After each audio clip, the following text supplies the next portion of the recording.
Good morning. I'm here in the sunny Copacabana with England and Arsenal legend Ray Parlour, just to get his thoughts on the World Cup so far. So Ray, how are you enjoying it so far? Oh, I'm loving it. I mean, it's been a great tournament. I think the setting of the destination is always very important, and to be in Brazil, absolutely great for a World Cup. But the football's not let us down, because the football's been absolutely fantastic. I know the goals have dried up a little bit towards the last 16 and the quarter-finals, but I think the group stages were fantastic, and hoping for two great semi-finals and a fantastic final. Yeah, of course. I'm obviously a little bit young, so I only remember till about the '98 World Cup. But a lot of people saying it's one of, if not the best World Cup ever. For me, it definitely is. Where would you rank in the ones you can remember? Yeah, definitely. I mean, it's up there with the best. I mean, I spoke to a lot of journalists, and a little bit older than me, and they're saying it's the best one. So I go back to '82 probably, the first one I remember. The great game of Italy v Brazil, Paolo Rossi scoring a hat-trick. That was always be in my memory. But this World Cup is lived up to it. I mean, going to the group stages, you're thinking, well, Spain v Holland. I'm thinking Spain will definitely go through. Suddenly, tank 5-1. So that summed the whole tournament up really, and some real surprises. Costa Rica and teams like that who are 50-1 to get out of the group. So it's been an amazing World Cup, and I just hope it continues. Yeah, no, I agree. I saw when they 1-0 down to Uruguay, Costa Rica get 200-1 to win the group or something like that first game. So it was amazing. And you've obviously had some days off. What's been your highlight off the field? You've travelled some great cities, obviously. So if you could pinpoint one area which you've loved about Brazil, or a different city or anything. Yeah, we have been travelling. I've been Sao Paulo, which is a real city. I mean, you flow into there, and it's amazing to fly into a small airport, not the international airport. Yep. 20 million population, absolutely just as big as London probably. So that was a real eye-opener. And then we've been to Brasilia for the Argentina game, which was a lovely city. Belo Horizonte, which is, I think every single place I've been to Brazil was always different.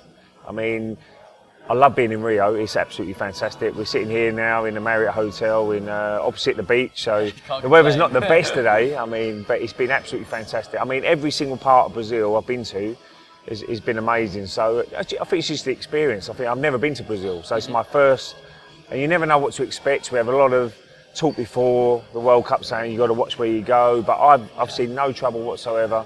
It's been an absolute joy to be here. The people have been, hospitality has been absolutely fantastic. Can't do enough for you, so I can't say a bad word about Brazil at the moment. I'd agree.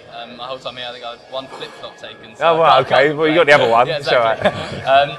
And obviously the transfer window opened just last week, and this is a great sort of shop window for players to show off their skills. Is there anyone you'd love to see go to the Premiership afterwards? Obviously Sanchez reportedly is in London today for your beloved Arsenal. Well, he's the main man for me. I mean, Sanchez. I mean, I was lucky to go to the Brazil-Chile game, and what a game. I think that's probably up there with the best games I've seen. Especially the tempo, both teams going for it. Chile were very unlucky in the end. I mean, Brazil got through in a penalty shootout. Couple of centimetres away from winning. Exactly. Yeah. Last shot on target. If he scores that, Brazil are out. Yeah. I'm pleased they're in it still, Brazil, because of Copacabana, and it's still a buzz around the area. But yeah, Sanchez was superb this tournament. So that'd be a great signing for Arsenal. Yeah. But lots of clubs are looking at different players and who's going to go where. I've been impressed with quite a few youngsters. Tejeda from Costa Rica, centre midfielder, good in a tackle, could be perfect for Premier League. Origi, who for Belgium, I think he's showed a little bit of talent as well. So there's lots of players who in the shop window. I'm sure clubs and managers are really on the ball, watching every single game and saying, look, can we get a bit of talent that can help our club?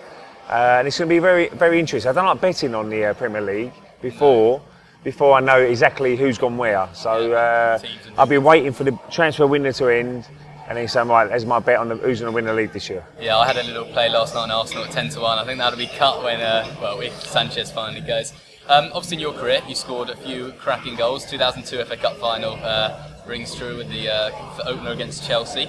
But what's been your goal of the tournament? There have been a few contenders. Well, it's probably up there with Cahill from Australia. Well, brilliant goal. Over his head, left foot. And Rodriguez. I mean, his volley as well, chest volley. You always look at technique, and a volley is a very good skill to do. So I'll definitely have to say one of them two. Robin van Persie header was amazing against Spain. But if I had to pick one, and I think he could still get the golden boot, is Rodriguez. I think Rodriguez, his skill, brought it down. I think he's had a great tournament. I mean, I know Monaco spent a lot of money on him, but certainly there'll be other clubs now looking at him saying, well, should we take a gamble, another gamble, and take him to the Premier League maybe? But I think Rodriguez's goal, chest volley, was a brilliant goal.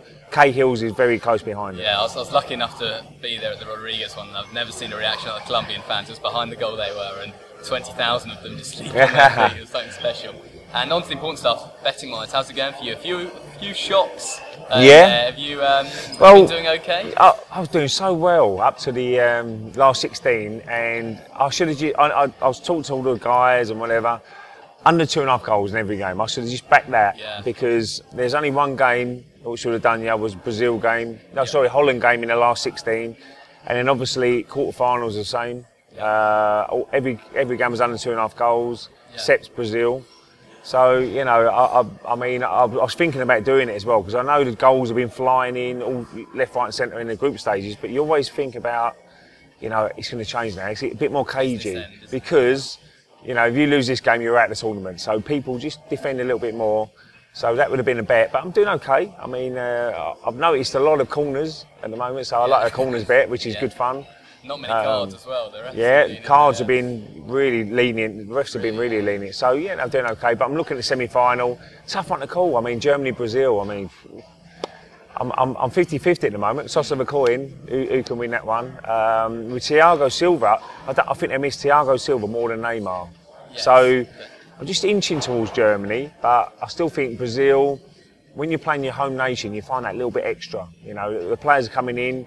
Will want to prove a point as well. So I really don't know what I'm going to do on that one at the moment.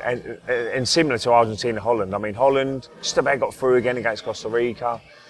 Argentina, Di Maria is going to be a big blow to them because when Messi picks a ball up in the deep area, he always wants runners. And Di Maria was a man to make the runs. So again, I'm really 50-50 on that one. So I'll have to have a really good think tonight and get my bets ready for Tuesday and Wednesday. Yeah, no, I can't wait for it.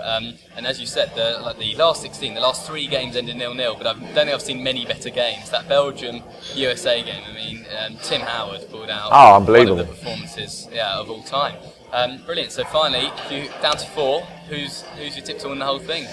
My heart wants Brazil, probably like you, but I want Brazil. I think Argentina, I've got a funny feeling in Argentina, if I'm going to have a bet on it, Argentina, probably I don't want price out now. They were 4-1 before the tournament started. Yeah. They're going to be there and thereabouts. I'm just hoping one European team gets in now, whether it's Germany or Holland.